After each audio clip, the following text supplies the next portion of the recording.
Hey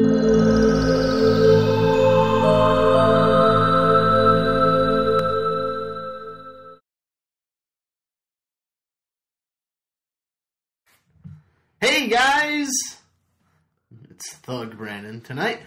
It is day 30. Yeah. Oh, Yeah. what's happening? Yeah. We watched Dead Alive. Dead Alive. Alive, dead alive. Dead Alive. Yeah. I was going to do that part, but I wasn't sure if it was legal or not. I don't know. It's a parody. It is a parody. This movie. Yeah. Let me tell you, this movie. Crazy. This movie's good, people. Yeah, this movie is good, people. Probably the goriest movie I've ever seen. Yeah. I can't think of much that top it. Maybe. Passion of the Christ. I don't say Saving Private Ryan. But this one I think has it with Galen. Oh, I'm sure, yeah. Sanu. If you don't know what Dead Alive is, it's a Peter Jackson horror movie. Some of you may only know Peter Jackson from King Kong.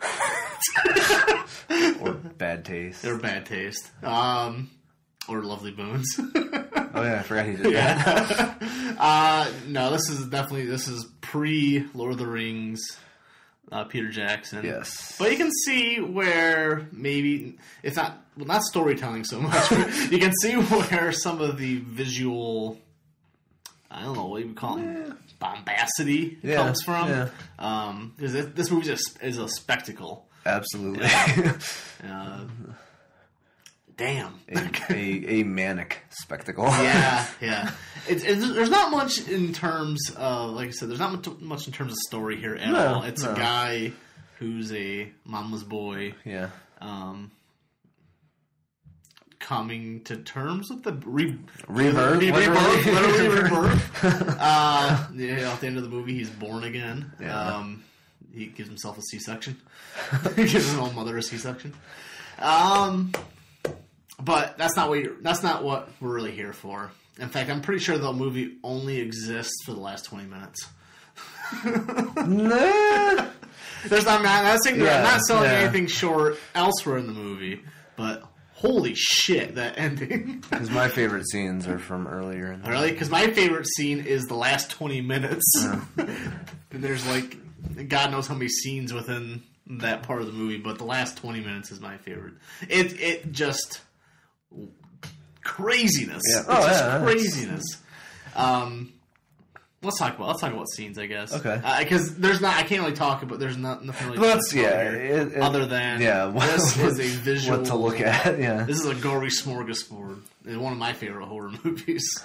Because there's nothing to be surprised by. Because I've seen this several times, not countless times. I've only seen it a few times. I've only seen it once before, but that was a while ago. Yeah, so. I've seen it 2 or maybe 3 times. Yeah, this was one of the ones that I watched when I first started like really getting into horror movies. So in like the early 2000s ish. It kind of peaked early then. I'd say there's other good horror movies out there. This one's more of a comedy. It's slapstick gold. That's basically all this is. Nothing really scary about it. It's just gross. Just really gross. Yeah. But what's your favorite scene? I have 2.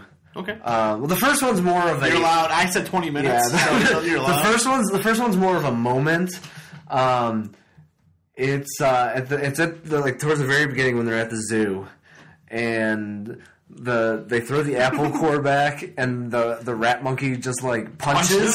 But it's just because it's like the actual it's like a punch sound effect, and it's so unexpected to just see this hand, and it's like and it just like I forgot all about that, and then just hearing the sound and it like caught me off guard, and I was like, that's awesome. Yeah, kind of funny in that part too. But then my favorite scene is the ninja priest scene. It's pretty awesome. What does he say? I was trying to remember what he says, like right before he... I'm a priest that kicks ass, or something. No, he says something like, I've got the power of... Christ compels me to kick ass. Yeah, something before he jumps down, he says something like really, really funny, and then he just like it becomes a proceeds to like dude. Yeah, so that's my favorite. That's the epitome of this movie. That scene is the epitome of Dead Alive. Like we don't know what the hell's going on, but it doesn't matter because it's really, really funny. Yeah, that scene made me regret not putting Jesus Christ Vampire Hunter on this month. Okay. It's not nearly... It's not like this. It's not like that, but it's just like, I was like, I want to see Jesus fight some vampires. Well, we got next year. That's true. Like I said, the whole end is so classic. It's just... Yeah. Any zombie movie, it puts zombie movies to shame. It really does. It's just, it's so creative. It's just, it's not so much just the goriness, because anybody can do gore. Right. Just look at the Saw movies. But this one does gore with... I don't want to look at the Saw movies. I know. This one does gore with style. It's so funny, so creative. Yeah. It's like the one zombie whimsical. lady, like getting like the light bulb in her head, the light like bulb, a hole there, and her face is glowing.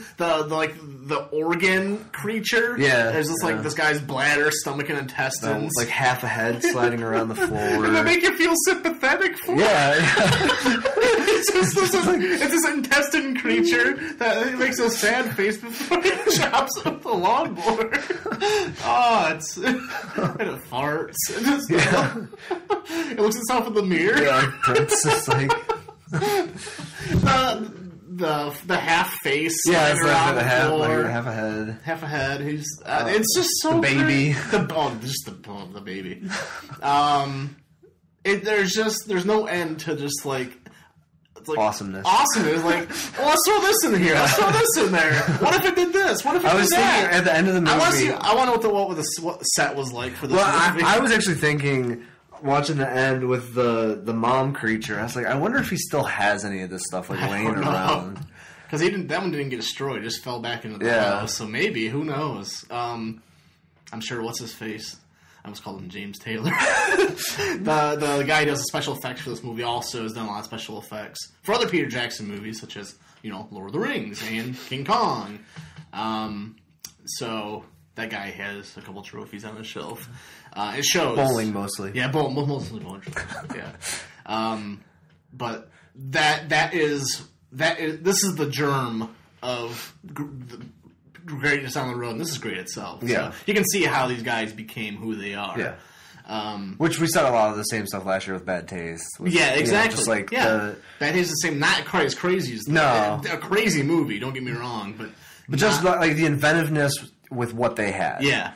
Limited. And I wouldn't be. You can tell this movie is a low budget movie. Yeah. But what they do is just incredible. It's basically like if Troma made good movies. Yeah. I love Troma, but they're not. They make terrible. They make really bad.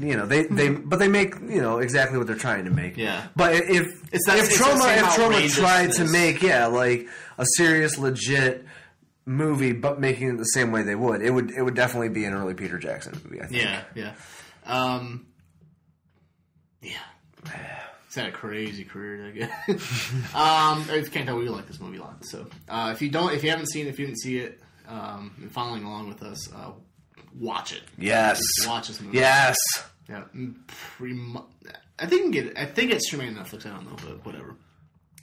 I think this is a gem of a movie too, because unlike other horror movies around Halloween time, this one's not on TV.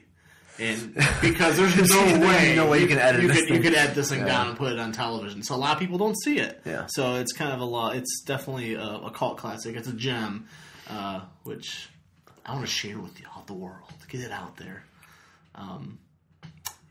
We have one more gem left. Yes. Tomorrow is the last day of 31 Days of Horror, and we saved a goodie for you guys. One of my favorites of all time. Mine too. We are watching Evil Dead 2 tomorrow. Deuce.